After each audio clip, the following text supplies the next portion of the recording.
दोस्तों एक बार फिर आपका स्वागत है ब्यूगल लाइफ में और हमारे एस्ट्रोलॉजिकल सेशन में। आज हम आपको बताने जा रहे हैं मिथुन राशि के बारे में कि मिथुन राशि के जातकों के लिए ये साल कैसा रहेगा।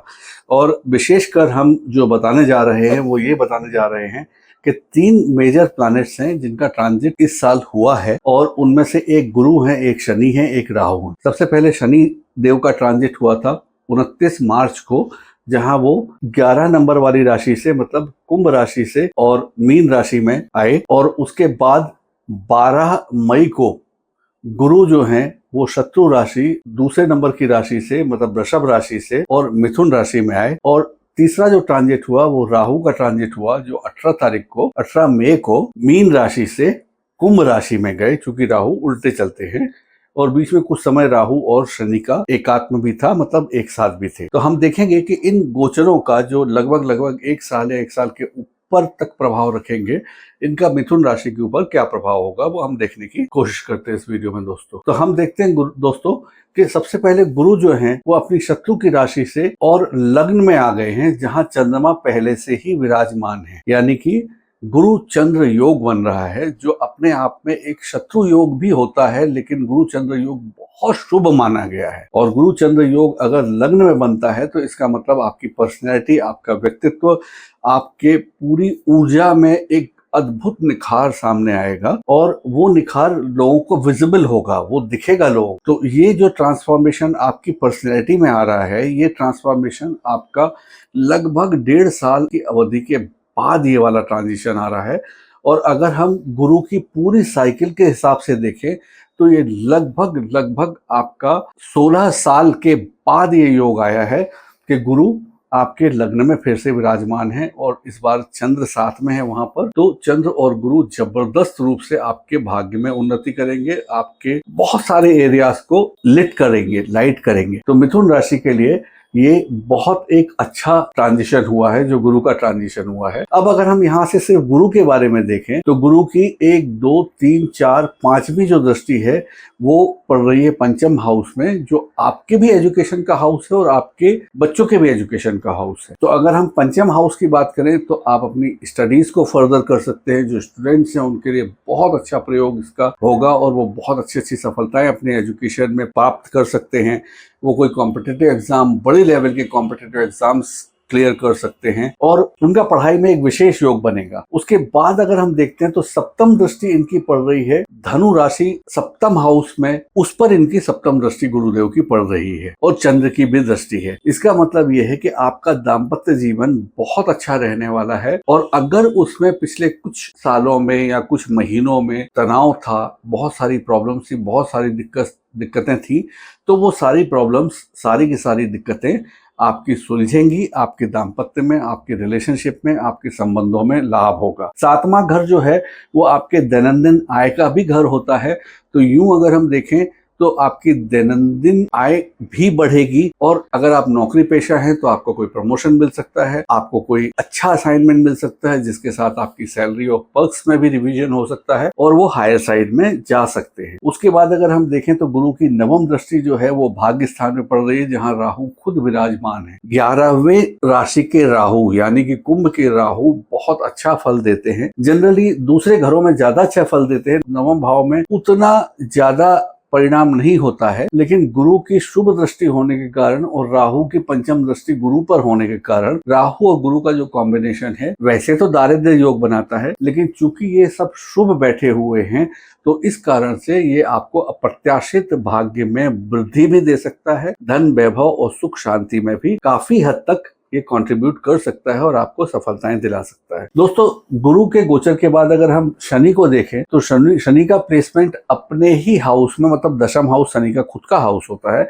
वहां बैठ के ये कैरियर में अगर अकेले हो तो अच्छा परिणाम देते हैं। और गुरु की राशि में बैठे हैं और गुरु शुभ हैं तो इसका मतलब ये है कि आपके कैरियर में भी आपको बहुत अच्छी अपॉर्चुनिटीज और मौके मिलेंगे। आप शाइन करेंगे अपने कैरियर में, अपने जो भी आप पुरुषार्थ करेंगे, जो एफर्ट्स डालेंगे, जो मेहनत करेंगे, उसका आपको शुभ परिणाम शनि के दशम स्थान पर रहने के कारण और दशम स्थान पर उपस्थित होने के कारण, गुरु की राशि में उपस्थित होने के कारण शुभ परिणाम मिलेंगे। इन्हीं शनि की अगर हम दृष्टियों के बारे में बात करें तो इनकी तीसरी दृष्टि जो है ये विदेश भाव में पड़ती है, जहां शुक्र की राशि है। इस दौरान हो सकता है आपका लग्जरी में, ऐश्वर्य में या बाहर आने जाने में, विदेश के दौरे लग जाएं आपके, या विदेशों से आपका बहुत सारा पैसा खर्च होने का भी योग बनता है, चाहे विदेश यात्राओं पर हो, चाहे लग्जरी आइटम्स पे हो, चाहे आपका घूमने घुमाने में खर्चा हो।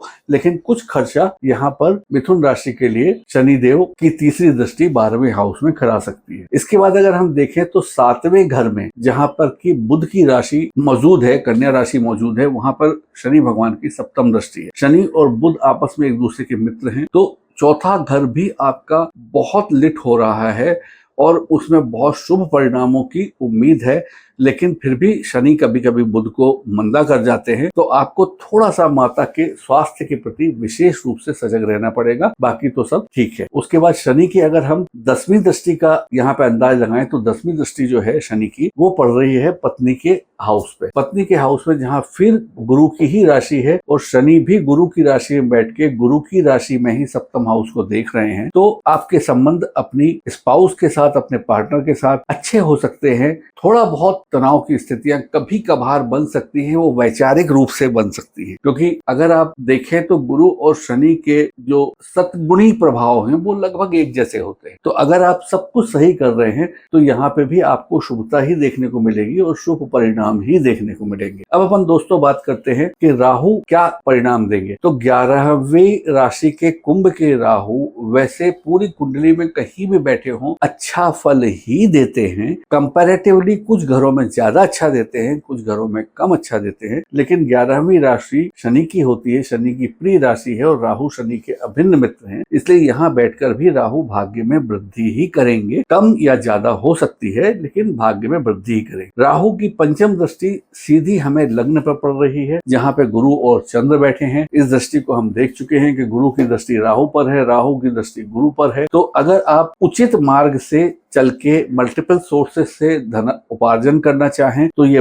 बहुत अच्छे ग्रह संयोग बन रहे हैं। और अगर हमारी चाल गलत हुई दोस्तों, अगर हमने गलत तरीके से पैसा कमाना चाहा तो यही राहु हमको तकलीफ भी दे सकते हैं, इस बात का विशेष रूप से ख्याल रखें। इसके बाद हम चलते हैं 7वें घर पे, जहाँ पे राहु की दृष्टि है, वो पराक्रम का भाव है। कभी कभी ऐसा आपको महसूस हो सकता है कि थोड़ी सी कार्य क्षमता में थोड़ी सी कमी है, थोड़ा कुछ ज्यादा चाहिए और ज्यादा चाहिए, तो ऐसी आप थोड़ी सी कमी महसूस कर सकते हैं अपने पराक्रम में। राहु का शुभ फल हमेशा पराक्रम की वृद्धि ही करेगा, लेकिन राहु मस्तिष्क का कारक है, यानी कि दिमाग का कारक है। आपकी बुद्धि का पराक्रम तो बहुत तेज रहेगा, आप सोच समझ बहुत अच्छी तरह से पाएंगे चीजों को, लेकिन जब करने की बात आएगी तो आपको थोड़ा ऐसा लगेगा कि मैं थोड़ा शॉर्ट गिर रहा हूँ। इसके लिए हम राहु के उपायों के बारे में आपको बताएंगे। राहु को अगर हम बलवान करेंगे तो वो उपाय हमें यहाँ पर उचित फल दे देंगे। और उसके बाद अगर हम देखें तो राहु की 9वीं दृष्टि वंस अगेन एजुकेशन सेक्टर पर पड़ रही है, जहाँ पे शुक्र की राशि मौजूद है। तो शुक्र और राहु आपस में मित्र होते हैं, तो एजुकेशन सेक्टर चाहे बच्चों का हो चाहे आपका खुद का हो,